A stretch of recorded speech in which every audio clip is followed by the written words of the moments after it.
Water, water everywhere, not for drink. Farmer, farmer everywhere, not getting good money for their meal. अर्थात पानी पानी हर जगह लेकिन P नहीं सकती। फार्मर हमारे हर जगह लेकिन अच्छे से जी नहीं सकते। क्यों जी नहीं सकते? क्योंकि उनको उनके अनाज का अच्छा पैसा नहीं मिलता है।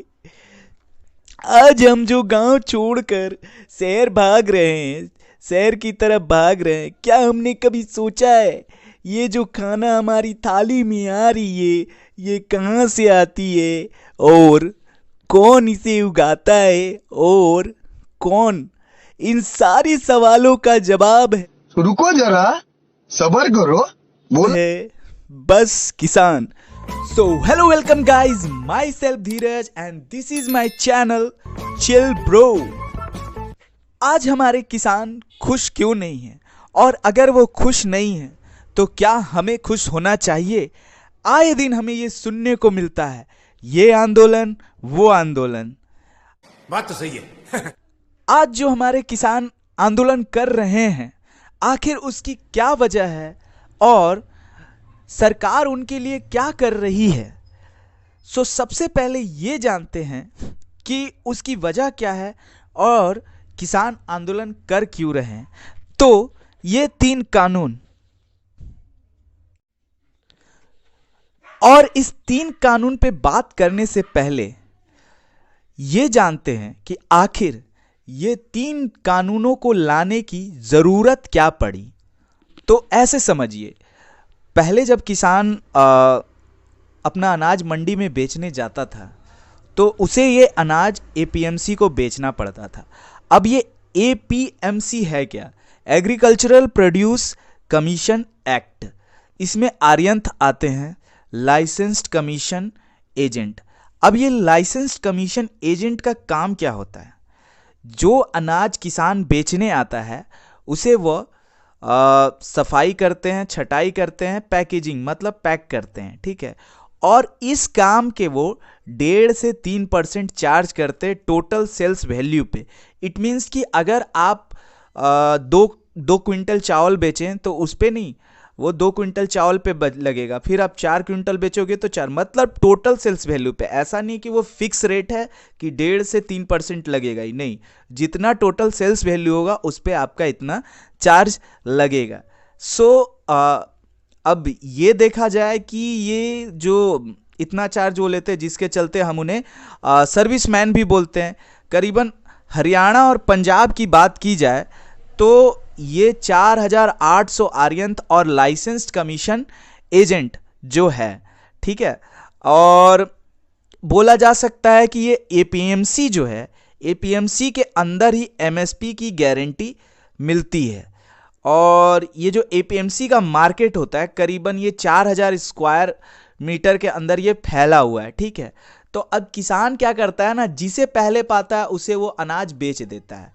अब जाहिर सी बात है, बहुत दूर एरिया में फैला हुआ है तो जिसे जो पहले पाता है उसे वो बेच देता है। तो अब इसमें सरकार ने क्या देखा कि किसान को कोई फायदा हो नहीं पा रहा है, जो है वो फायदा उठा ले रहे हैं, ठीक है। इसलिए सरकार ने ये कानून लेके आए, ठीक है। अब जो 3 कानून के बारे में मैं बोल रहा हूं वो कानून लेके आए। एक एक करके इन तीनों कानून पर बात करेंगे, ठीक है, और देखेंगे करेंगे और ये तीनों कानून को लेके किसानों का क्या डर है, वो क्या चाहते हैं, और किसान जो मांग कर रहे हैं वो सरकार के लिए करना पॉसिबल भी है या नहीं है, ठीक है। सबसे पहला कानून ये है law of promotion and facilities. इसका अर्थ होता है कि किसान मंडी से बाहर भी अपना सामान बेच सकते हैं। क्या मैंने बोला? किसान मंडी से बाहर अपना सामान बेच सकते हैं। अब इसमें किसानों का डर क्या है? अगर वो एपीएमसी में अपना अनाज नहीं बेचेंगे तो एपीएमसी नहीं रहेगा या फिर एमएसपी नहीं मिलेगा। एपीएमसी में ही एमएसपी की गारंटी है, जैसा मैंने पहले बोला था। अब ये एमएसपी क्या है? ये मैं नेक्स्ट वीडियो में अच्छे से स्टडी करके मैं बताऊंगा, ठीक है। तब तक के लिए आगे देखते हैं कि अब ये जब एपीएमसी नहीं रहेगा तो जितने भी आर्यन थे या फिर लाइसेंस कमीशन एजेंट है वो जॉबलेस हो जाएंगे। फिर जैसे हरियाणा का बात करूं, पंजाब का बात करूं, जैसे वहाँ पे 4,800 के करीब आर्यन और लाइसेंस कमीशन एजेंट है, उनका क्या होगा, पहला सवाल, ठीक है। वो जॉबलेस हो जाएंगे, ठीक है। हो सकता है कि मतलब जैसे मान के चलो कोई नया किराने का दुकान खुलता है तो शुरू में तो वो आपको प्रॉफिट देगा कस्टमर को खींचने के लिए, लेकिन जैसे ही वो कस्टमर को खींच लेगा तो फिर वो वही रोल पे आ जाएगा। यहाँ पे फिर वो अपनी मोनोपोलिटी करेगा, मतलब समझ रहे हो ना, अपने मनमानी करेगा, ठीक है। तो एक तरह से देखा जाए तो किसानों का डर सही भी है, और मैं बाद में अपना ओपिनियन बताऊंगा कि मेरा ओपिनियन क्या कहता है, ठीक है। मैं ये जो उनका डर है इसको मैं सही मानता हूँ, ठीक है। कोई भी चीज़ नया आता है तो पहले प्रॉफिट देगा ही, फिर बाद में क्या होगा कोई नहीं कह सकता। सो ये था पहला कानून। दूसरा कानून क्या है, वो है कॉन्ट्रैक्ट फार्मिंग एक्ट 2020। इसमें क्या होता है कि किसान किसी भी एक्सपोर्टर को अपना अनाज बेच सकता है। क्या मैंने कहा, किसान किसी भी एक्सपोर्टर को अपना अनाज बेच सकता है, मतलब कि वो किसी को भी चाहे तो बेच सकता है। लेकिन इसमें एक फ़ायदा और एक डर, जैसे हम किसी कंपनी में काम करते हैं सपोज दैट, तो वहाँ हमें एसआई पीएफ ये सब जो भी कुछ है मिलता है, लेकिन रह क्या जाते हैं हम उसके नौकर। तो फ़ायदा क्या हुआ हमारे लिए, ईएसआई और पीएफ हो गया, लेकिन हम रह क्या गए, नौकर। जस्ट लाइक दैट इसमें भी वैसे ही है। सपोज दैट कि अगर मैंने किसी कंपनी के साथ चावल का डील किया और चावल जो है 12 रुपये केजी मार्केट में मिल रहा है और मैंने उससे डील किया हुआ है 8 रुपये केजी, कॉन्ट्रैक्ट किया हुआ है। कॉन्ट्रैक्ट मतलब आप समझ रहे हो ना, इट मीन्स कॉन्ट्रैक्ट, मतलब आप उससे कॉन्ट्रैक्ट कर लिए कि हाँ इतना में मैं बेचूंगा आपको, ठीक है। तो फिर वो मुझे 8 ही रुपये देगा, 12 रुपये नहीं देगा। लेकिन अब इसमें फ़ायदा क्या है कि अभी आप देखते होगे कि कभी कभी क्या होता है कि नेचुरल क्लाइमेटिक्स के चलते या फिर क्या बोलते हैं डिजास्टर के चलते, सुखाड़ के चलते या फिर बाढ़ आ गया उसके चलते अनाज बर्बाद हो जाती है। तो ये सारा लोड वो कॉन्ट्रैक्ट उठाएगा, मतलब जो आपसे कॉन्ट्रैक्ट किया है वो उठाएगा, ना कि आपको उठाना है, ठीक है। सरकार यहाँ तक का आश्वासन दे रही है कि जो भी आपका प्रॉब्लम होगा नेचुरल क्लाइमेटिक्स के हिसाब से वो उसे उठाना होगा, आपको नहीं उठाना है, ठीक है।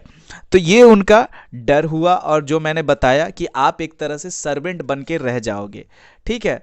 तो ये कुछ कहा नहीं जा सकता है कि क्या है नहीं है, ठीक है। ये हो गया। तीसरा लॉ क्या कहता है, आपको पता है हमारे देश में इतना अनाज होता है, लेकिन अनाज होने के बाद भी ना सरकार के पास इतना जगह नहीं होता है कि उसको वो अच्छे से रख सके, ठीक है।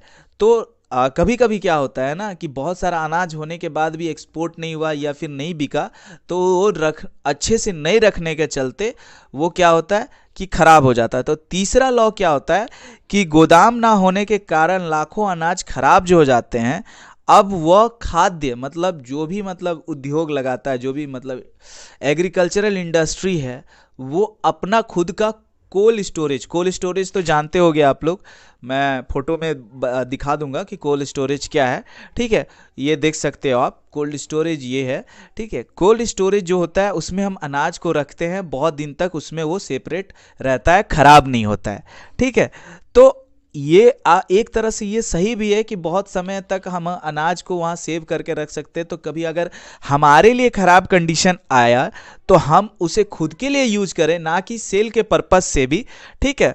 और जिसलिए सरकार जो है अभी इसके लिए इंसेंटिव भी दे रही है, जैसे गैस में सब्सिडी वगैरह होता है ना, उसी तरह इंसेंटिव दे रही है कि जो भी अगर इंडस्ट्री लगाना चाहता है कूलिंग स्टोरेज का वो लगा सकता है, ठीक है।